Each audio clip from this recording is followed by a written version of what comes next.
environmental NGO sector, particularly around the issues of forest governance, and in particular, following the negotiations, the UN climate negotiations, and participating in them in that capacity since, I think, 2009.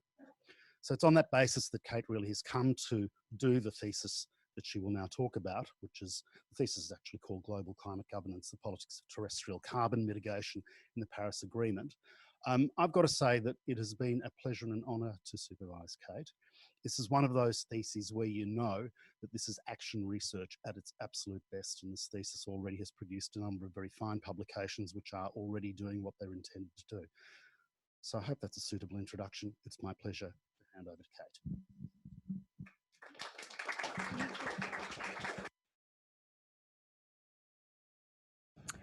Great, thanks very much, Peter. And it's definitely okay to disagree with me, I would just say, add. So, yeah, so I'm going to present here, sorry, I just set up a timer so I don't talk for too long. All right. I'm going to present here sort of an overview of my research and go into details on some aspects and not others. Just as an introduction though, I sort of wanted to answer the question, why land? Why am I looking at the research interest here as land in the global climate regime, how land is used in global climate mitigation? So why land? Land is incredibly important to a number of what we call sort of multiple objectives. There was a report released by the Intergovernmental Science Policy Platform on Biodiversity and Ecosystem Services, otherwise known as IPBES, just a few months ago, which said that land use change is actually now the greatest driver of biodiversity loss. It's the leading driver of biodiversity loss. And obviously biodiversity loss at the moment is a huge global crisis and underpins a lot of ecosystem functions. So this is an important role of land is in protecting biodiversity. And then another, this is just all some recent papers saying that future proposals for future climate mitigation pathways assume unprecedented rates of land use transformation. Again, this is something that could have very direct consequences and contribute to biodiversity loss. And another sort of consideration, if people are familiar with the planetary boundaries concept, it's the idea of a safe operating space for humanity, where if we stay within that green inner zone, we're in a safe space in these different sort of measures of planetary systems. And as we move into the yellow zone, it's a threshold towards unsafe spaces, which are in the red zone. So for land use change, originally in the original version, this is a more recent iteration of planetary boundaries. In the original version, land use change was defined as no more than 12% of global land being used for permanent cropping. And at the moment, we're at 14%. No, sorry, the boundary was 15% of land for permanent cropping use, and we currently have 14% of land under permanent cropping. In the this more recent reiteration in 2015, they sort of changed that boundary to, they wanted to look more at land systems a bit more comprehensively, including natural land, and decided the measurable part of that boundary was forest cover. And so the boundary is now that 75% of original forest cover should be maintained, which we don't quite have. We're probably 500 million hectares short of 75% of original forest cover, although there's a lot of uncertainty in measuring forests and what type of forests they are. And then one final point is who owns the land and who lives on the land. Now, this is a really new paper. I think it was last week in Nature Sustainability. It's a globally aggregated set of maps around Indigenous controlled land, and it suggests that 1/4 of the world's land surface is owned or managed by Indigenous peoples. If you extend that out to include community-based, like collective and customary community land management, that covers half of the world's land surface, but only 10% of that is actually legally owned. So I need water. So that means these people are very vulnerable to dispossession or to changes in land use taking their lands from them. So then coming more to my research, I started off, as Peter said, I was working a lot in the UNFCCC on land use rules. So I started off looking at land use accounting rules. And in particular, so there's a lot of politics in land use accounting rules. That's what I was looking at, and I was interested in how technical debates are used to hide particular political positions. And the inclusion of land in the Kyoto Protocol, so going back quite a way to 1998, I guess, was actually a really contentious add-on. At that time, the Kyoto Protocol was about reducing fossil fuel emissions from energy and industry, and land was included literally at the 11th hour, allowed a few countries to weaken their mitigation targets and therefore accept the 5% or thereabout target that they needed to accept. What I was interested in looking at in this thesis was negotiation of a new climate treaty, the Paris Agreement, which would be applicable to all, how that would play out in terms of land use rules, the politics of that, and how rules would apply the same differentially or the same to developed and developed countries, developed and developing countries. So then when we come to the Paris Agreement, I followed very carefully all the way through 2015 the negotiations on land use and how land would be treated in the Paris Agreement. And in summary, there were no negotiations on land use, and there is not one single reference to the word land in the whole Paris Agreement. So this was at the start of my PhD, sort of 10 months in, I thought, oh, land in the Paris Agreement is not a great PhD topic.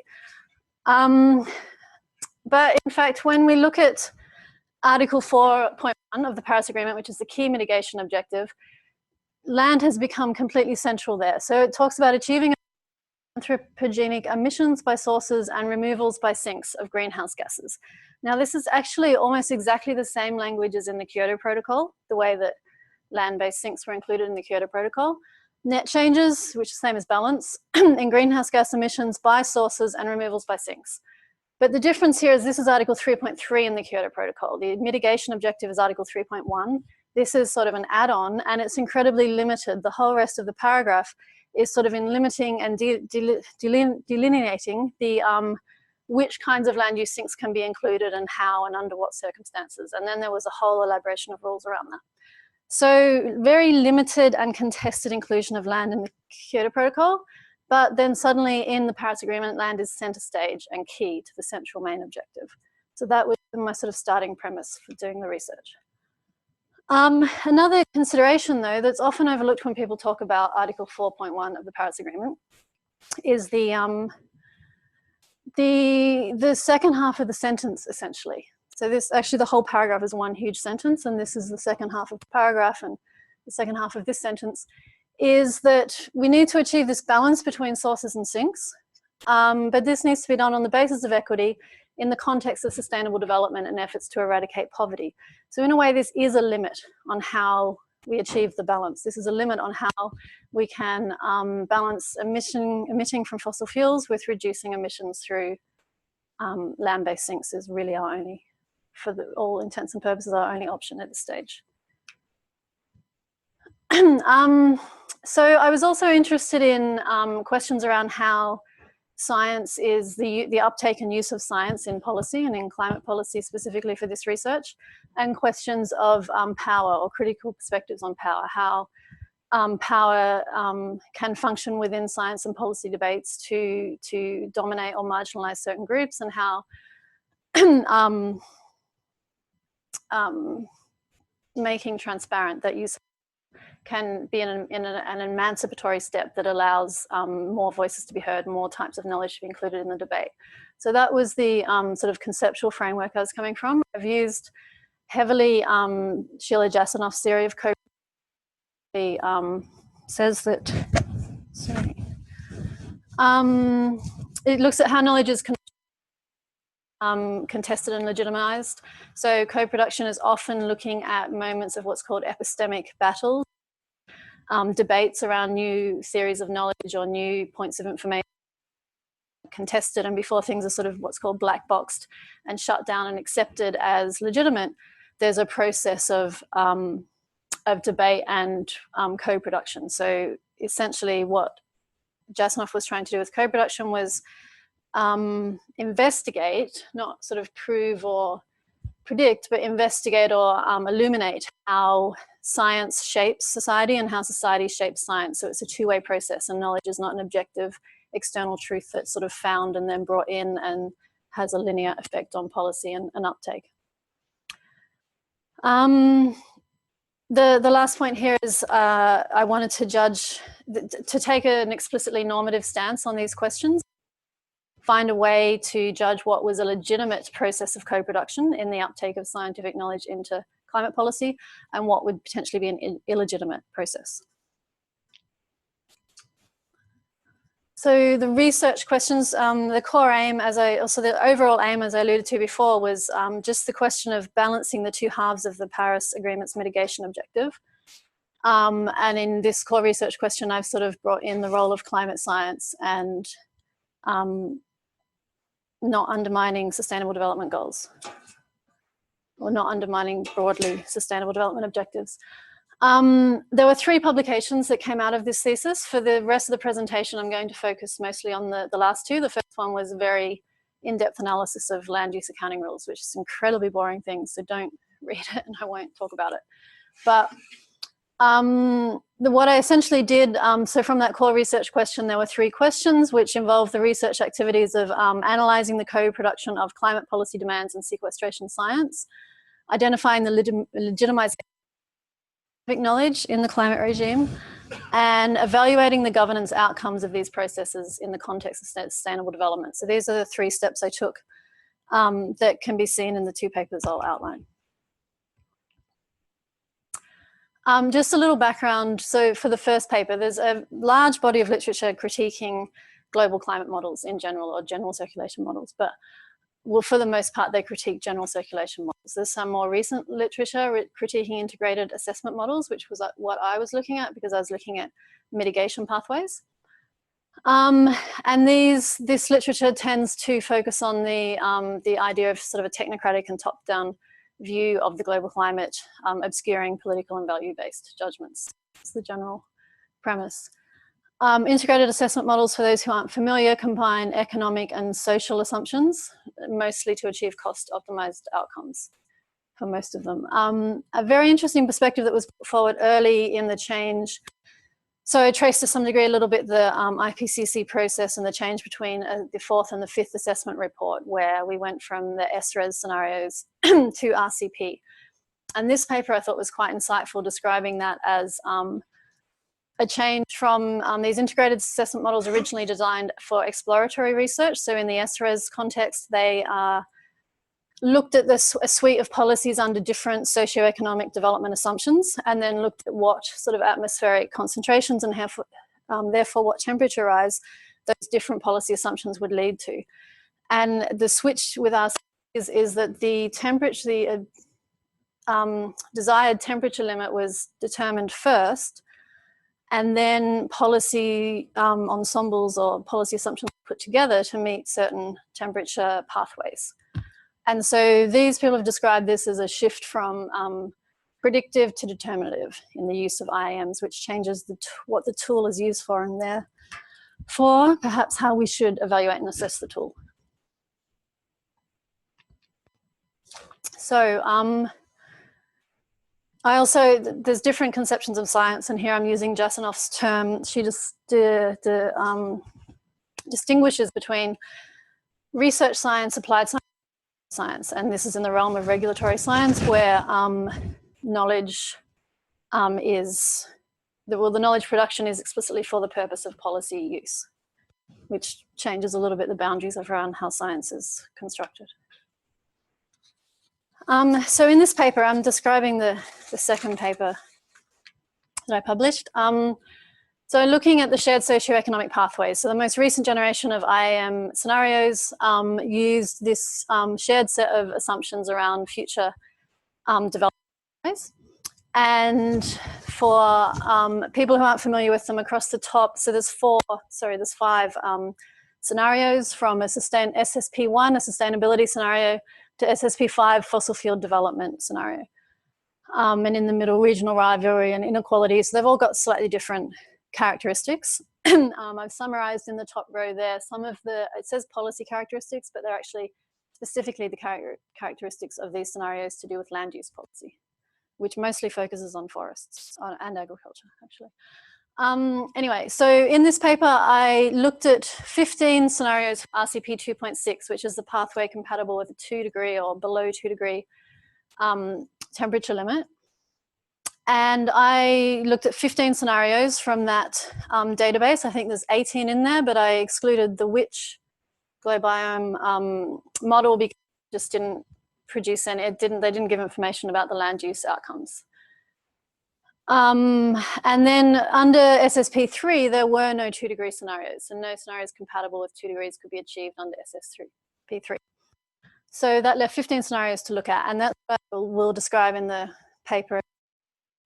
After I finished this paper, the RCP 1.9 scenarios were published. So they're the ones compatible with 1.5 degree temperature rise. So I've done a quick comparative analysis on that to see, to sort of show the same thing, but it's not included in the publication. So first looking at the level of bioenergy in the 2-degree pathways. What I've done here is show the median value across all, well, sorry, no, the range, the full range across all 5 SPs for 2050 and then 2100. The grey bars are total bioenergy use, and the red within that as a subset is the amount of that bioenergy that's used for BECCS, bioenergy with carbon capture and storage. And then I've compared that to some literature assessments of what would be sustainable levels of bioenergy production. And what we've got, so firstly, what's interesting to note is almost all of the assessments in the literature are for 2050. What could we sustainably produce by 2050? Which is really, it's hard to assume these things out to the end of the century. It's a long time scale. And the top, actually, apparently I have a thingy on here. Doesn't really help, I don't think. So the top and the bottom bars, this outside range is essentially what was in the IPCC 5th assessment report. There they said there was basically high agreement, so most scientists or science papers reviewed agreed on a technical potential of around 100 exajoules a year in 2050. And there was very low consensus that up to 300 exajoules a year, that's the top bar, could be Helmut Habel and a few other authors have looked into net primary production and how that constrains the rate of bioenergy, biomass production and biomass for bioenergy production. And they put an absolute upper, what they call a biophysical limit, 160, I guess that is, it was about 160 exajoules a year of bioenergy from dedicated cropland. They have another 60 exajoules a year from residue use. That's not an amount they're saying should be produced. That would be quite a major impact on croplands. There's an upper biophysical limit. Obviously, other scientists disagree because there's a higher chance. One interesting assessment came out very recently from Lena Boyson at Potsdam Institute, where she looked at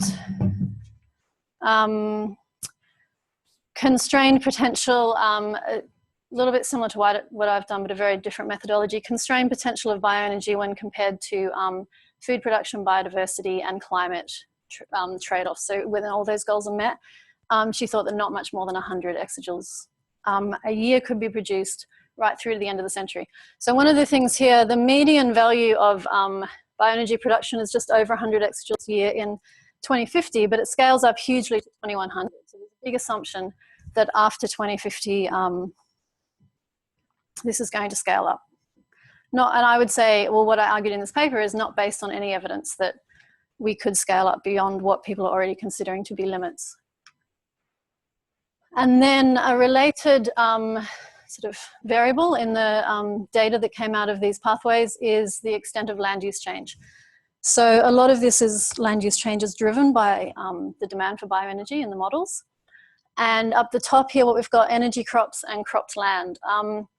Now the data presented only was for cropped land. So the energy crop data is a sort of a proxy that I did based on the difference between the baseline, no policy, and mitigation assumptions in 2100. So this is all for 2100 for a 2-degree scenario.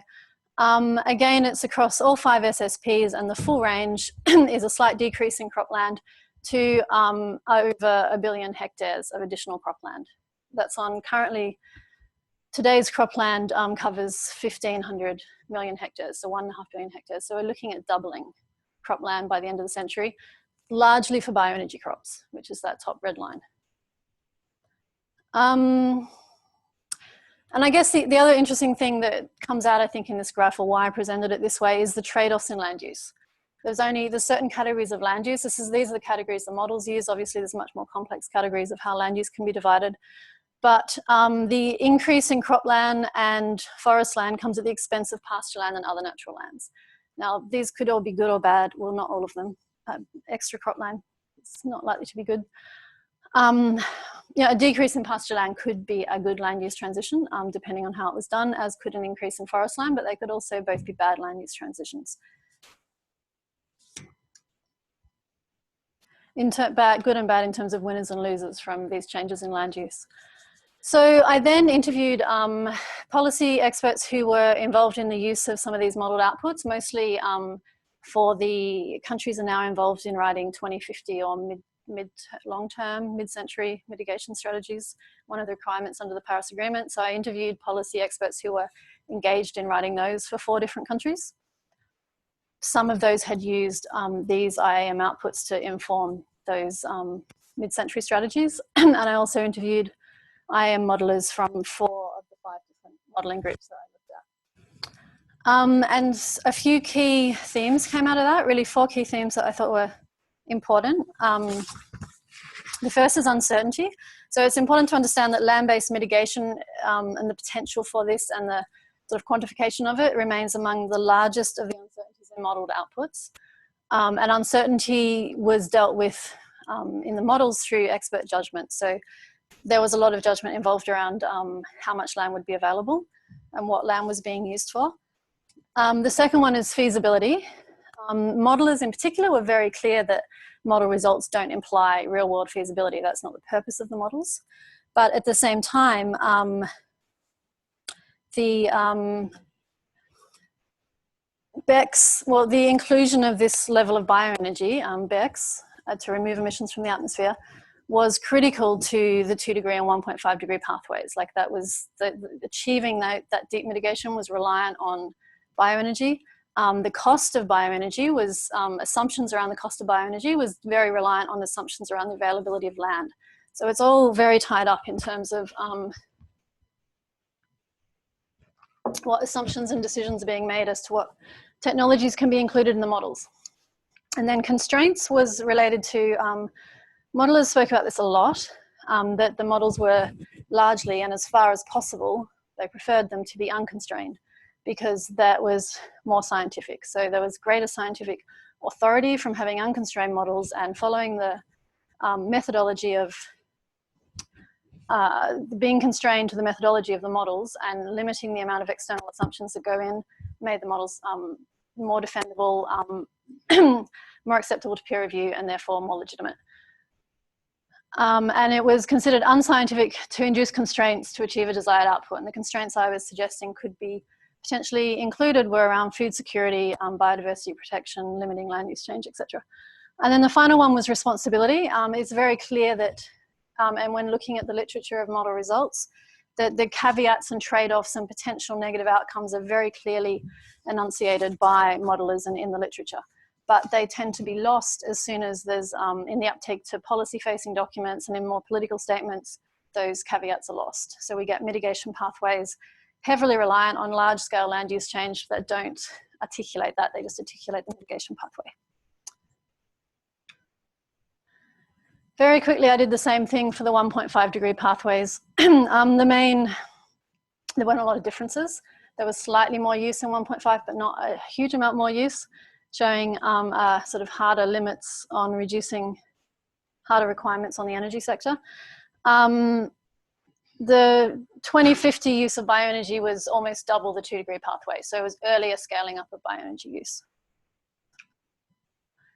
And another really interesting thing in the 1.5 degree pathways, or in the publication that presented these, is the data that was presented and the way it was presented, and it was actually much more transparent. So energy crops and cereal crops were presented as distinct data sets. You could see the difference. So you can see here clearly, this is actually what the first graph showed, but not clearly, that the increase in cropland comes from energy crops. And again, it's a similar area. It's over 1 billion hectares in the upper bound. The median here is around 600 million hectares, whereas the median in the 2 degree pathway was 300 million hectares. So there is a difference there in the level of energy crops expected, and there was much more reliance on potentially using residues for bioenergy was built into these pathways more than the other ones.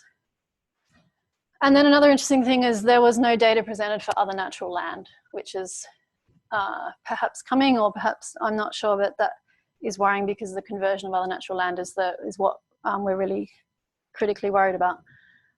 So I tried to get rid of that. So just a summary of that sort of paper or that piece of research is that I concluded that modelled outputs risk overestimating the availability of productive land. Because they're based on sort of technical assumptions and caveats and excluding more social, cultural and environmental goals. Modelers are engaged in boundary work to ensure the authority and legitimacy of results, so they have a standing in the policy space that non-scientific work doesn't have. The uptake of results in the policy context signals an acceptance of large-scale nets, sort of without the public debate and discussion that needs to happen. And I thought that more research was needed on focusing the debate on more normative choices. How could we look at this but make the goals of food security, biodiversity protection, respecting the rights of Indigenous peoples to their land, can we put these front and centre and still achieve large amount of carbon dioxide removal from land-based sinks? So I'll skip over this quickly, but the last paper, we sort of took a much more precautionary approach to the use of what I keep calling on these slides NETs, negative emission technologies. So a more precautionary approach to the use of this here. We started out with a risk assessment framework, arguing that while all mitigation options entail some sort of risk to society, the reliance on assuming negative emissions in the future is a different class of risks, because if they fail, we potentially have emitted, based on that assumption, emissions that can no longer be undone. So that was just the starting premise of the paper. We then looked at, so the idea was to look in depth at land-based negative emission options. And the two that are included in IAM models are BECCS, bioenergy with carbon capture and storage, and reforestation or afforestation, which tends to not be differentiated but is quite different. So we also included in here ecosystem restoration, something not included in models, and looked a little bit at mosaic landscape restoration, which actually didn't make it through to the results because you can't quantify the carbon removal. So the idea was to assess these options for land-based mitigation against sustainable development goals as a sort of agreed pre-existing set of socially sanctioned objectives. We chose 3 that were particularly reliant on land to achieve the sustainable development goals. There's certainly others, you could probably argue all of them on land. Certainly the goal around water would have more implications for land use, but we just stuck to these 3, which is SDG 2, zero hunger, SDG 13, climate action, and SDG 15, life on land. And from that went through all the sub-objectives of these goals to pick out, again, the sort of very relevant ones to these land use mitigation options.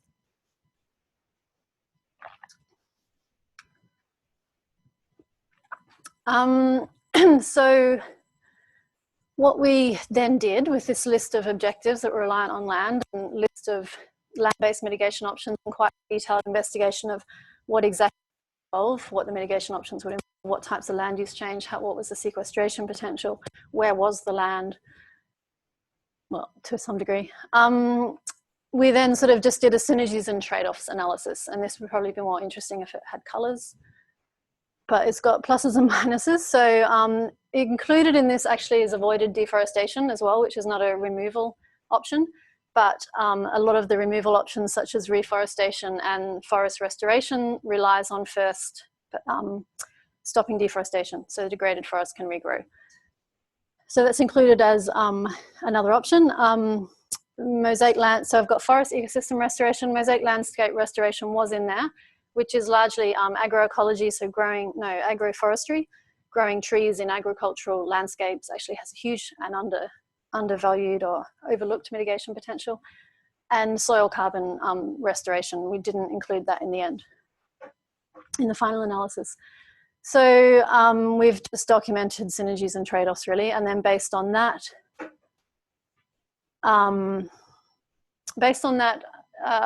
modified, I guess, literature estimates of mitigation, of sequestration potential from all of these options. So when I say modified, well, actually first I'll explain this. So one of the things that is really being overlooked in this whole, there is a global policy debate on on land-based mitigation, on how carbon can be removed through land-based sinks, through forests and soils, etc. And what is really overlooked, and it's just come onto the agenda in the last 12 months or so through one prominent paper in particular, not from me, is ecosystem restoration. And this is helped along by the fact that monitoring and mapping of global forest areas in particular, but global landscapes, has really improved enormously in the last decade. This is an example from the Carnegie Institution, where Greg Asner in particular has been leading for probably at least 15 years. I can remember seeing papers from him. But this is a more recent analysis where they've put together satellite mapping, LiDAR sort of biomass sensing, and ground-based sample plots to produce these maps that show quite clearly biomass density, carbon density of forests. And it's a little blurry here. It's much better if you look on a PDF. But this is a fantastic image. It really shows, here you've got some land use and settlement, and here in the middle is secondary forest, which is in light green, and then you have some intact primary forest on the edge, which is in dark red, which is showing the variation in biomass carbon density in those forests. So an understanding, and then on the other side is overlaying biomass density, carbon density with biodiversity. So what's becoming more apparent is the different types of forests and the importance in distinguishing between primary forest, intact natural forests, secondary forests, production or plantation forests, and they have very different values for climate mitigation in terms of their carbon density, biodiversity, and land uses, and ecosystem services and supporting land uses. And this is obviously what's being looked at in the Convention on Biodiversity and in the IPBES, but less so in so far the, well, not at all so in the modelling space around mitigation pathways. And this variance in forest types and land use types has a huge implication on what we focused on in this paper really was carbon uptake rates, but I'm now doing some work focusing much more on the whole spectrum of multiple objectives of the land use. So biodiversity and carbon density don't always overlap. But those two things often do overlap with collective and customary land uses. So targeting not carbon, but other uses of the land can often produce the most valuable climate impacts or contribute to climate mitigation. So what we came up with from this paper is starting with reforestation, and again we sort of made a point of separating out reforestation from afforestation, where reforestation is mixed species planting in areas that would naturally support that native vegetation. Afforestation is putting a forest in areas that does not naturally support that forest. So it's a very different thing. It's kind of the difference between growing a crop and re-establishing a forest. And we estimated 150 gigatons of CO2 could be removed via reforestation, and this is in line with a couple of existing political targets about reforesting 350 million hectares by 2030, which multiple countries are engaged in trying to deliver. And 350 million hectares falls well within estimates of land available and suitable for reforestation, and well inside estimates of what IAM models for forest expansion. The second one was forest ecosystem restoration, and this is very different. This is a degraded forest, so there is an existing degraded secondary forest, and the potential is in restoring that forest to its full carbon carrying capacity. That's why the mapping and the understanding of carbon densities and biodiversity is really important. So this is based on, again, existing literature, but we used half of the estimates, and there's a paper from Richard Houghton in 2015, estimating quite a lot of, up to 3 gigatons a year of carbon could be sequestered in regrowing forests. And we basically halved that, or more than halved it, because we figure from those maps I showed you at the start, global aggregation of customary land uses, that about half of that forest is under customary and traditional agriculture and should be left for those uses. That resulted in 220 to 330 gigatons of CO2, and we thought that bioenergy with CCS was generally a bad idea and didn't tick many sustainable development boxes, and so we didn't include any sequestration from that. Written with some very careful caveats around why, and perhaps in the future we will know more and could do better. So anyway, that comes up with a range of 370 to 480 gigatons of CO2 that could potentially be removed through land-based sinks that is compatible with SDGs that are particularly reliable. This amount is at the lower end of the estimates of carbon dioxide removal required for 1.5 degree pathways. The range tends to be from 380 gigatons CO2, I think it is, up to 1200. So this is right at the lower end of the range, which shows that really maximizing land-based and ecosystem opportunities with multiple benefits can play an important role in 1.5 degree pathways that could prevent much more dangerous options. So just in conclusion,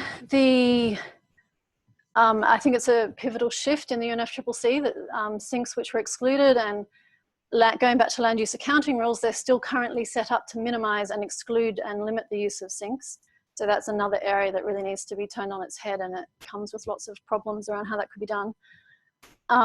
So yeah, the UNFCCC is really now a lot of the mitigation potential that we need for degrees in land. I think there's a disproportionate power in model-based outputs, the uptake of those in climate policy at the moment. They dominate the policy space, the policy debates, particularly at the international level. By the time things are being discussed at other levels, it's often just the pathway numbers with none of the caveats or understanding left of how those pathways were arrived at. So I would propose that greater transparency and reflexivity is needed in this knowledge production to inform climate policy. And I relate this to a concept that Sheila Jasanoff put forward in 1990, which is still, well, is incredibly relevant today, I think, which she called service, which is a negotiated model of regulatory science that commits scientists, no less than other actors, to moderating means. So what I mean by that is a negotiated form of mitigation pathways where policymakers, what a lot of people call practitioners, so people who understand land use on the ground, as well as Indigenous peoples groups who are actually very represented in international policy debates, all are having input into how these outcomes would be used to form a mitigation pathway, rather than a mitigation pathway being formed on technocratic assumptions and then having to debate whether that can work or not. So just a final, I have a final slide which is just around sort of real world implications of the research. This is a photo I showed on the first slide. You may or may not have noticed, same photo. It actually was published last week in The Guardian, along with Global Witness have since 2015, every year they release an annual report of what they call environmental defenders and the amount of murders that year. This is something that's been increasing. Since 2015, every year that they've reported on this, the numbers are increasing. In 2017, 4 people a week were killed defending their land. Usually, and the leading cause identified in 2017 was actually agribusiness, so agricultural expansion. This is a picture in the Philippines. It's a military plantation overlooking, sorry, a military base overlooking a coffee plantation. 8 people were killed there in December last year, protesting against this plantation, which was collectively held lands of this Indigenous community. Many more were injured. 200 people evacuated the area. And I just thought it was a good reminder that the expansion of agriculture and land use change and further demand for land, there are people whose land that is, who are at the front lines of these battles and who are actually protecting that land in ways that would be much more beneficial to climate mitigation goals than another coffee plantation, as well as other environmental goals such as biodiversity, and as well as supporting people's livelihoods and that. So that was the end of it. Thank you very much for your attention.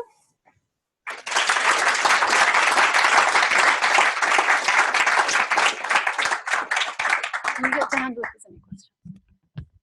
We have at least half an hour for questions. Kate would like less. So I don't have half an hour. Please direct questions to Kate.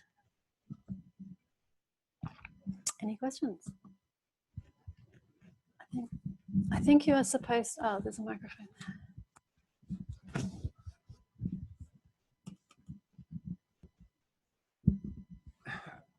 This is probably a little bit outside your talk, but in terms of Paris, you had this high ambition, 1.5 degrees, and a decision effectively that emissions in 2030 will be higher than they are today or no lower. And as an outsider, it struck me that BECCS was poured into the process at the last minute to try and square an equation that was never going to work, of having a high ambition but continued high emissions. How are we going to square this circle? Let's just call a lot of BECCS a long time into the future. I mean, do you have any insights into the process by which the Paris Agreement ended up with that sort of formulation? Because I had a quick look at it and I found that the words sustainability and resilience appeared in the document more than 50 times each, and the words coal, oil, gas, fossil fuel, zero, and land appeared no times each. And it just makes one very cynical about the process that led to that formulation in the Paris Agreement. Yeah, yeah, a lot of people have made the same comment about BECCS and the Paris Agreement, and I don't think it's really as clear cut or simple as that. I certainly don't think that Paris Agreement negotiators, for the large part, were aware of the amount of BECCS that was implicit in modelled pathways that allowed 2 degrees to be achieved. And that's really what I was trying to talk about in this talk. So the inclusion of BECCS into IAM models was essentially driven by the policy demand, and there's some other papers on this, older papers, by the policy demand for 2 degrees. So when the EU came out with a 2 degree target, lots of EU-based modelling groups started to model how to do that, and they didn't put BECCS in there to just make it easy. It was not really like that, but it was based on, and this was something that came up in the interviews I did quite a lot. It was based on technology assumptions. Bioenergy exists, CCS exists. Based on our cost, the way that we cost out this technology, it fitted into the cost optimization curve, and it was the thing that the model used to achieve those low demand pathways.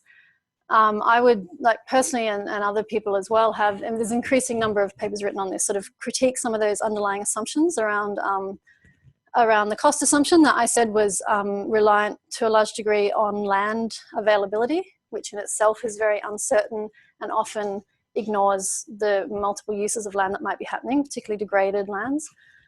As well as models use a discounting rate. The current generation of models using 5% discount rate, which obviously, because BECCS happens after 2050, or a lot of it, as you saw in the pathway, it's very cheap compared to near-term mitigation options. So I think the discount rate is something that needs a lot more attention, and economists have plenty of debates and critiques of discount rates. But so it's certainly not, it was not a deliberate thing, and that's a little bit what I'm speaking to with this idea of co-production, that the scientific process, looking with a technocratic sort of lens at the things that can be defined and quantified and brought into models, makes that pathway achievable, that's taken up in policy. It feeds back and forth and influences each other, but nobody's deciding, let's just whack in BECCS that don't really exist to make the Paris Agreement easy to achieve or doable. It's not how it worked. Yeah. Hi. Yeah, I guess I'm a little bit confused because you seem to be framing the setting of the Paris target more about the possibilities of actually achieving the 2 degree and the feasibility of and the different pathways that might be undertaken, whereas there's no real mention of or you didn't really mention the impact issues, and the fact that my understanding is the broad kind of setting of the 2 degree target was more around the objective of not having a dangerous impact on the Earth's climate system. So what was the dominating factor, the potential impacts and that dangerous anthropogenic change, or the achievability or feasibility of getting to 2 degrees? Oh yeah. So I don't feel like I'm really commenting on how or why the Paris target was set, like the Paris objectives of 2 degree and 1.5 degree. I think there are a lot of different political situations going on with different countries. I mean, some people say it was a trade-off between loss and damage and 1.5. So not commenting so much on how that target was set. I think you're very right in terms of the understanding of impacts for 2 degrees and lower is what drove the discussion towards those lower targets rather than the feasibility of it. I would absolutely agree with that, but I think the modelled pathways that showed these things were feasible is part of that picture. Without that, it would have been very hard to agree a target that everyone was standing up and saying we can't deliver. Although the NGOs would have said we should do it anyway. So, and just what I first thought you were going with that question is one of the sort of things inherent in this kind of analysis and all the analyses different people are doing now on land-based mitigation pathways is the impacts of climate change on land. And the only way to do these things, and particularly like now I'm writing sort of a follow-up after the PhD, a report that a group of global NGOs want to use. And so I'm trying to write, and they particularly want more information on boreal forests and more information on temperate forests. And so I'm trying to write what are the sequestration potential there? What are the management changes that could bring more carbon and biodiversity into those forests? And meanwhile, Sweden is on fire. The Arctic Circle's on fire, is this headline in The Guardian. So analyses that have been published lately, and probably in general, looking at land-based mitigation pathways usually start off with the caveat that we are assuming we don't lose all of the terrestrial carbon sinks. Like these numbers and assumptions out to whatever year are based on preserving and maintaining our terrestrial carbon stocks. But that also is why I think the ecosystem restoration and the focus on ecosystems and biodiversity is so important, because that brings resilience to terrestrial carbon stocks. So this whole understanding of land governance and management of land is so much more critical than a sort of technocratic modelled pathway can bring across to us. Just while I've got the floor, I noticed you were putting forward an alternative definition of reforestation. Oh, and yeah, sure you don't like that. I was involved in quite a few expert meetings around those terms to help define those terms, about 10 or 15 years ago. And there's still a lot of contest about what reforestation, how you actually define it between different communities. So adding another definition may not actually be that helpful. So maybe you can choose another term to try and redefine or get at what you're presenting. No, I agree. I'm currently looking at the FAO definitions and sort of thinking about how to, and there's a lot of criticism of the FAO definitions, but how to maybe not introduce more overlapping terms that mean different things. But yeah, like you say, a different term might be useful. I agree. I was really interested in the advances in mapping technology that you pointed to, and how effective they are at showing sort of carbon densities in different types of forests. But then you also pointed to, particular types of land use, like this mosaic land use that you said were really hard to quantify. And I wonder if you could expand a little on that, especially in light of the sort of last comments you were making about these different ways of restoring land.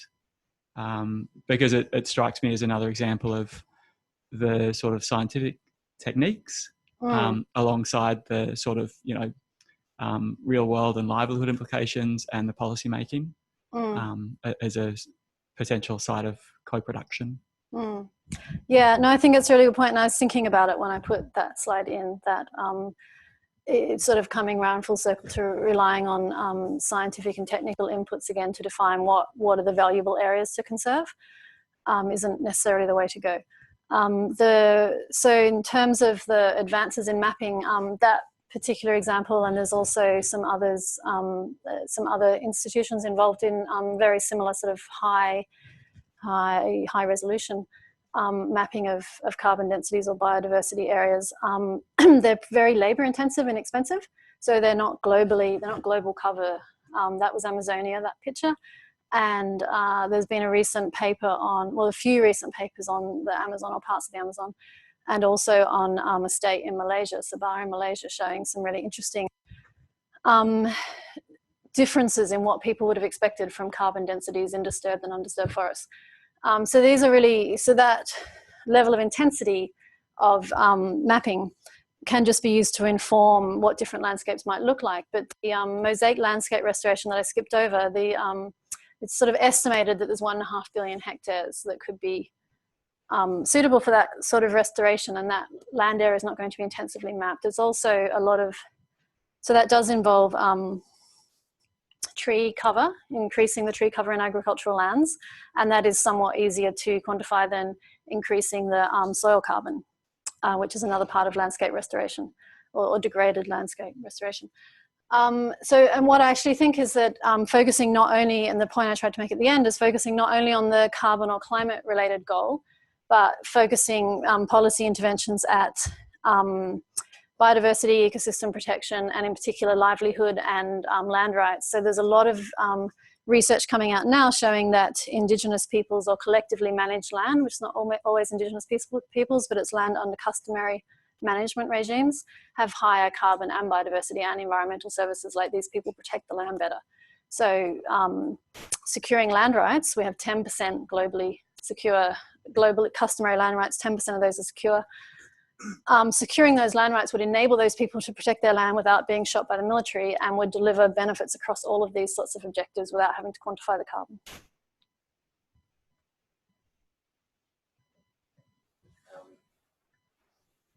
We just got a question from Robert McLean online. Australia has a lot of land, and are we doing what's needed to mitigate climate change? And if not, what do we need to do?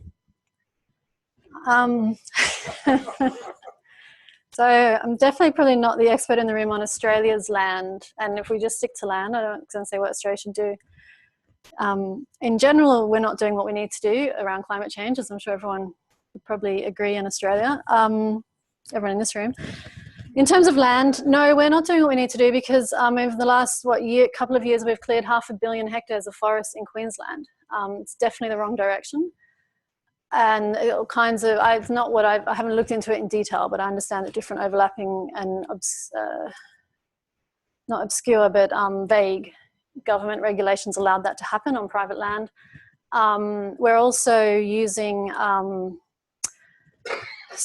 forest residues can be used as bioenergy and then counted as carbon neutral in Australia. And the forestry industry in Australia is, maybe all forest industries are like this and maybe not all, fairly opportunistic in redefining forest harvest as forest residue to include that into bioenergy use. And so there's a lot of problems in the land sector in Australia.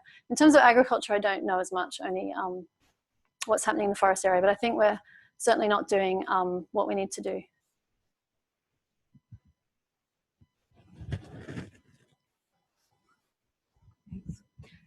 So do you envisage a way that the models, given how important they are in the decision-making process, that the models could be adapted to build in some of these sort of intangible, non-economic elements that you've spoken about, like biodiversity, sort of cultural values and things like that? Yeah, I don't know really, because I don't understand enough how models work. I'm not a modeler. Modelers say no. They mostly say no because it would slow the process down too much. That's the answers I've had back. But you did remind me, I forgot to point out that in the last 6 months, there's been a whole bunch, 4 papers published. At least 3 of them are IAM models that actually do put forward alternative constrained scenarios. And so in those, they have no BECCS, limited BECCS, a lot of assumptions around dietary change. One model includes assumptions around meat is only eaten once a month. All these sorts of different things. The conclusions are different and can be read different ways, but I think that proves that models can put constraints in. These are outside the SSP framework and outside the sort of the main group of models that's being used in the IPCC process, but they still exist. And one paper in particular, if people haven't heard it or seen it, I really recommend it. It's from Grubler, Michael Grubler, I think. No, not anyway. Somebody Grubler. Low energy demand scenarios. It's been called the lead scenario. It's 1.5 degrees with a very low energy demand, and it's just phenomenal in terms of it completely turns around the use and uptake of energy. So energy distribution systems and use of energy is maximized and changed, and the the huge waste or gap we now have between primary energy production and secondary energy use is narrowed down to much, much smaller. So it shows the waste in our current energy system. And through doing that, they don't need to rely on land-based mitigation, and they have some level of forest restoration in there as well, but no bioenergy or BECCS. So they're existing, and so obviously you can do it. Just wanted to thank you for an excellent presentation to start with. It's an amazing amount of work that's gone into what you've done. My question is, what you've been arguing is that there's the complementarity between biodiversity, climate, and social justice. Eventually, there is an opportunity there. But I guess my question is, what have you seen other conditions under which you think it is possible to bring those together?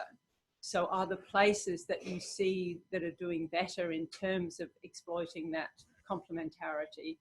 And on the converse, is it the models that are making me do it in terms of pulling them apart, or is it the politics underlying the models? What are some of the key reasons for the pulling apart of the dimensions of your work? Mm-hmm. So I think other places that are doing it would be the Convention on Biodiversity, for example, and I hesitate to say because I haven't looked at it in any detail yet, but so the IPS, which is sort of a parallel to the IPCC for biodiversity instead of climate change, I think that would be a really interesting area to look at what they are doing and how they're doing it. I don't know how and whether the same sort of, so the reasons for pulling apart that you said, I think are around issues of quantification and identifying tangible, measurable results. And it's not just IAM models that do this.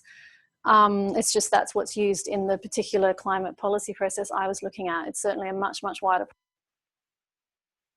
So all sorts of assessments of development, I guess. Like if you look at development aid, or I worked for a long time on REDD, reducing from deforestation and degradation. In terms of incentivizing an outcome, the incentivizer wants results, and they want to pin those results to quantified outputs often. Older development aid models tended to look at sort of a broader multiple objectives approach to results, and that's now in international aid circles at the moment. That's sort of like, oh, well, that's old school development aid, that didn't work. Now we need quantified results-based payments, and then that will achieve our objectives. And I think that has its limits as well, because there's only certain results that you can quantify. And so I think all these approaches are missing that point of where the complementarity and where you bring things together. Approaches that aren't missing it tend to be community-based and collective models of land ownership, and there's more and more research showing how the sort of multiple values of land are preserved in those sorts of models.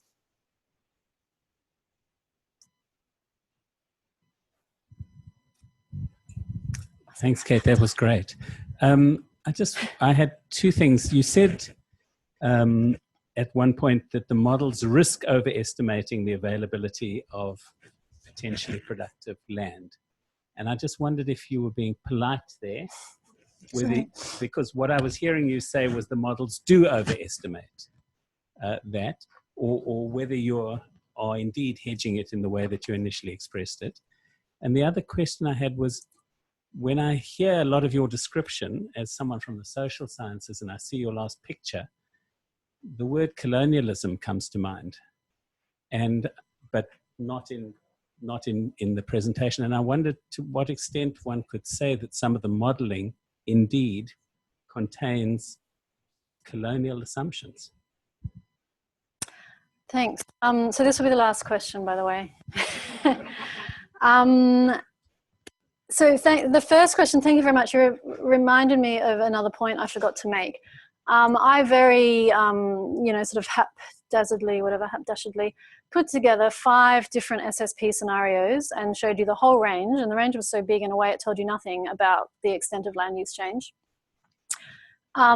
Which you could say is why I said models risk overestimating, because some outputs didn't overestimate. Some outputs were really down in little tight, could be considered feasible or achievable areas.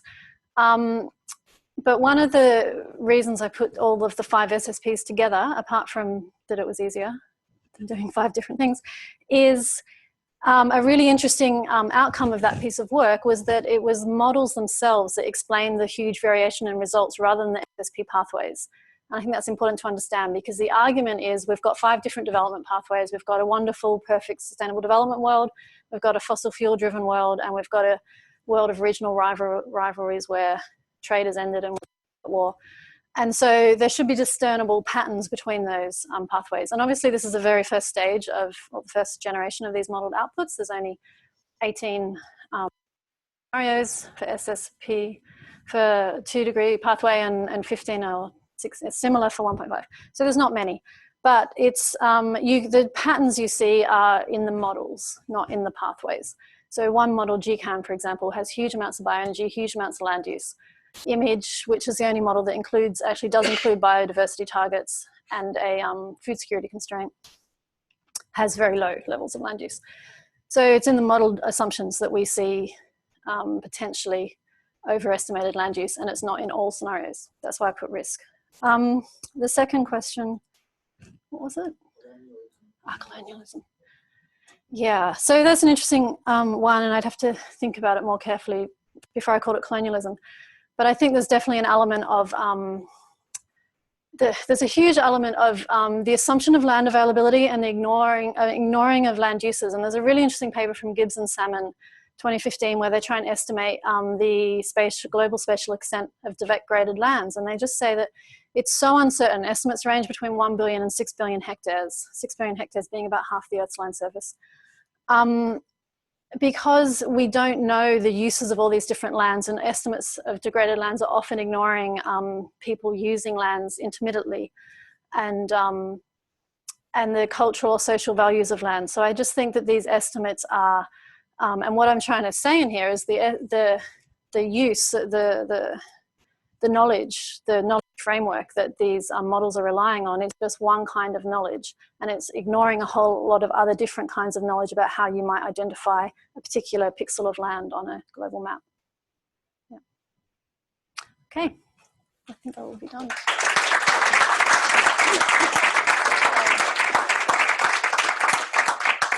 Very, very quick comments. First of all, Kate's been doing this PhD in School of Geography, Knowledge and Malta, the Climate College, for the nurturing environment that has been provided her, which has made this occur.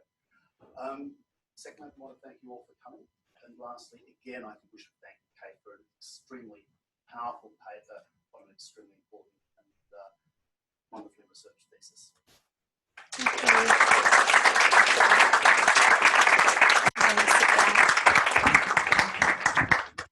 Thank you, Kate. Fantastic. And by the way, starting out with, you couldn't disagree with Kate. You can disagree very well with Kate, and it's I enjoyed all the good discussions we had here throughout the college. I want to invite you to our next seminar on 15th of August, 11 o'clock, Power System Controller, Market Control of a Power System. We are fortunate to have somebody from an engineering point of view who probably knows better than almost everybody else in Australia about if you ramp up the electricity system to 100% renewables, how do you manage system stability? It's Kate Summers from Pacific Hydro. And she would have, from an engineering and technical point of view, the rock solid answers to all your questions after Australia fell into the abyss of equating higher renewable energy with system stability after the South Australia blackout. So that should be a fascinating seminar. Again, 15th of August, 11 o'clock. And then in the week thereafter, I think we are fortunate to have Robin Eckersley with us. So thank you again for coming today. Thank you, Kate, and hopefully see you soon again. Bye.